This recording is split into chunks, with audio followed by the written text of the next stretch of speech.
Today on The Young and the Restless, Faith lets Lucy down easy, Sharon argues with Cameron, and Chelsea confesses.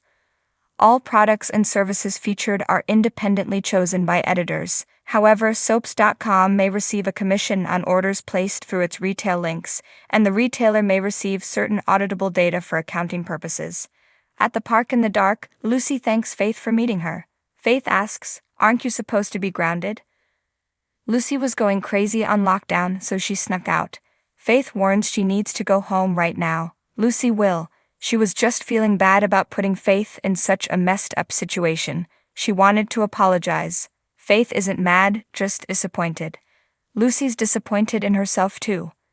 Faith's relieved to hear she hasn't drank since. Lucy tells Faith she really likes her. "I was really hoping we could be friends." In Sharon's house, Cameron says, "Let me guess. Having trouble sleeping." He notices she's not at all surprised to see him. He complains about being a bloody mess and notes the bloodstains of guilt never wash away. Sharon tells him she could sleep a lot better if she could wash him away. She's trying to ignore him, so he'll take the hint and go away. In the meantime, she won't let him get to her. He chuckles, "Easier said than done, babe." Cameron thinks Sharon can't sleep because her mind is going a mile a minute. Sharon snaps at him to get out of her head. He can't, it's where he lives. He guesses she's thinking about Cassie, Nick, or both of them. She shouts, "Shut up." Cameron knows what she's going through. When he was alive, he spent many sleepless nights thinking about her. She walks away from him, but he warns she can't get away from him.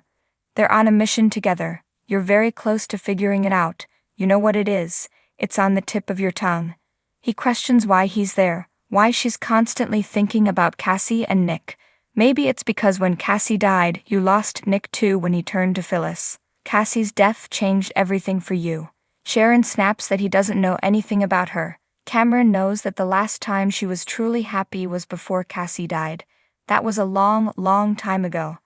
At Adam's place, Sally asks him if he slept with Chelsea. He exclaims, "Why would you ask me something like that?" He wonders if she's been talking to Billy again, and that's where this sick idea came from. Sally rails that this has nothing to do with Billy. He's been distant.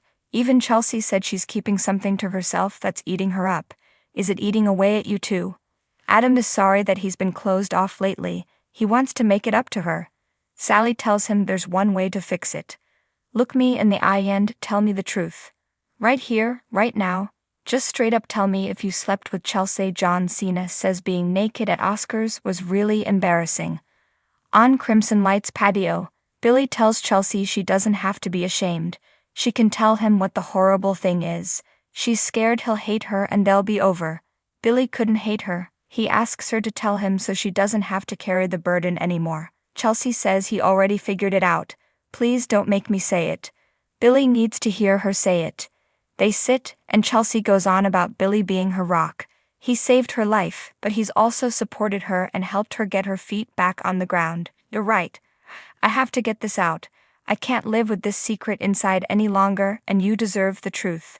She asks him to promise he'll listen before judging her too harshly. Billy tears up, "Just say it." Chelsea tells him that on that night, she and Adam were so raw and angry that their son had to suffer through this disorder. They had a great day and then Connor regressed. It was all just too much. Too many emotions and so much guilt. They feared their son was suffering because of them. It was too overwhelming and utterly devastating. There was a bottle of booze and a terrible sense of desperation. It just wanted to stop the pain and heartache somehow. The alcohol, the helplessness, it's really all such a blur. Things got out of control, and before we knew what was happening, we slept together. At Adam's place, he declares, "This is all coming from Billy. This is not coming from you." Sally protests, "Adam, leave Billy out of this." Why does he keep bringing him up instead of answering the question? Adam complains that Billy's been in her ear with all of his suspicions and hammering Chelsea too, looking for an answer that does not exist. Sally knows there's a secret that Chelsea is keeping about that night. "Did you tell me everything, Adam?" After everything they've been through, even after losing Ava, they somehow found their way back together. They're strong when they're honest. "For the last time, did you sleep with Chelsea?" Adam replies, "I'm sorry, Sally. I never expected it to come to this." On Crimson Light's patio, Chelsea thinks Bill must hate her. He told her he couldn't hate her, and he meant it. Chelsea is so sorry and asks if he could ever forgive her. Billy's glad she told him the truth. He had started to put it together, but didn't want to believe it. Chelsea knows he must be hurt, angry, and furious. Give it to me, I can take it. Billy shrugs. I don't know what I feel right now. I don't really feel anything but numbness, and I'm not sure what I'm going to feel when this goes away. In the park, Faith is honored that Lucy wants to be her friend. But being honest, she doesn't see it happening right now.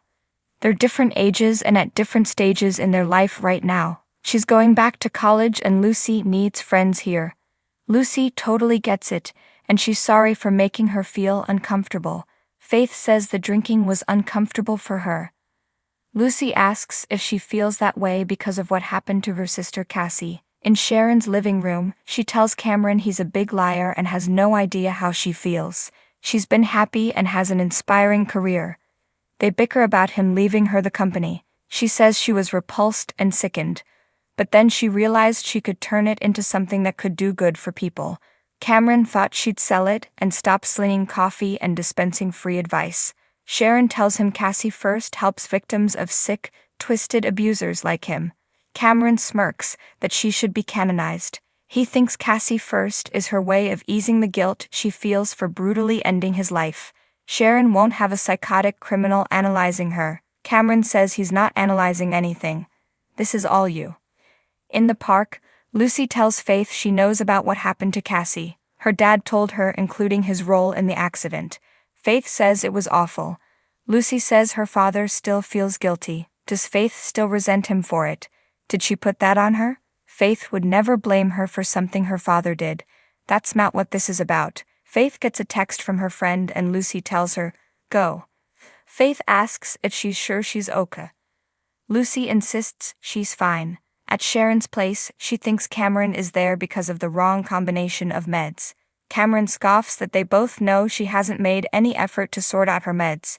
He suggests they play a little game together. He wants to spitball about where all of this is going, and maybe they'll stumble on something juicy. On Crimson Light's patio, Chelsea tells Billy, you have to believe me. What happened with Adam? It truly meant nothing. They were so desperate and broken and drunk. It was a moment of weakness that came out of fear. Billy knows what it's like to want the pain to go away.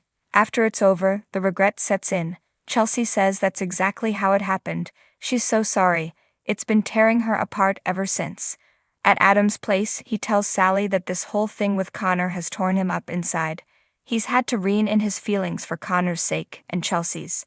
He's been distracted because the stress was killing him. Sally gets all that, but Adam continues to say that he's been feeling like a failure. Like he's let everyone down. He failed as Connor's father, he failed as an ex, and worst of all, I failed you as a partner. Sally asks, failed me how? Adam hates that she thinks he would betray her. I need you. He'll never do anything to risk losing her again. Sally intones, yes or no, Adam. Adam lies, no, Chelsea and I didn't sleep together. He repeats, nothing happened, I swear. He's not an idiot. After everything they have been through and everything it took for them to get back together, he doesn't want to lose her. Do you believe me? Sally sighs, I do. On Crimson Light's patio, Billy thinks maybe he should have seen this coming. Chelsea and Adam were traveling, fighting together to save their son. Chelsea argues there was no connecting. It was an alcohol-induced mistake she wishes she could undo. I will do anything to regain your trust. I just want us to be able to get past this. I want it more than you know. Billy replies, so do I. In the park, Faith suggests Lucy go home and beg her parents to forgive her for sneaking out. Lucy hopes they'll still be out when she gets there. She asks if Faith will see her before she goes back to college. Faith tells her she's a cool kid. If they were the same age, she's sure they would have hung out. In Sharon's living room, she tells Cameron she's not playing his games. Cameron tells her she can't fix herself without first facing whatever put her in this state to begin with. She's dealing with seeing Cassie's ghost and fantasizing about getting back with Nick. Sharon asks if he's saying getting back together with Nick will help her get closure about Cassie. Cameron thinks it's the other way around. Getting closure on Cassie by any means necessary will open the door to a future with Nick. Sharon tells Cameron he's way off base. She's not fixated on getting back together with Nick. Cameron's not buying it and reminds her of the steamy dream kiss. She insists she had no control over it. He suggests she take it further next time. Sharon calls him a pervert. She says she and Nick got back together once, but it never works. Cameron thinks that's because the fundamental reason for their split was what happened to Cassie. Sharon hollers at him that Cassie was not to blame. "Don't you dare blame her," Cameron says. "Oh, I'm not. We both know who was to blame for that." Sharon hollers, "Shut up." "Okay, shut it. I am ending this discussion with you." Cameron asks, "Don't you mean with yourself?" She's struggling with this issue and has to admit it. Then she can deal with what she knows deep down has to be done. She yells at him to go away. On Crimson Light's patio, Chelsea doesn't know what she would have done if Billy hadn't forced this issue. She's grateful he knows her well enough to know when she's in turmoil. Billy says she should go check on Connor. Chelsea asks when she'll see him again. He shakes his head. "I'll call you." She tells him she loves him. "You do know that, don't you?" He walks out. Chelsea cries. At Adam's place, he kisses Sally's hand. He can't tell her how much it means to him to have her by his side again. He's sorry for being distant and preoccupied and promises to do better. "You're everything to me." When he thought he'd lost her, his whole world collapsed. Adam feels so lucky to have her share his home and wants her to know he'd never do anything purposely to hurt her. Sally hopes they can all move past this. She wants the four of them to be free of questions so they can focus on Connor and his well-being. Adam wants to focus on Sally too. He can't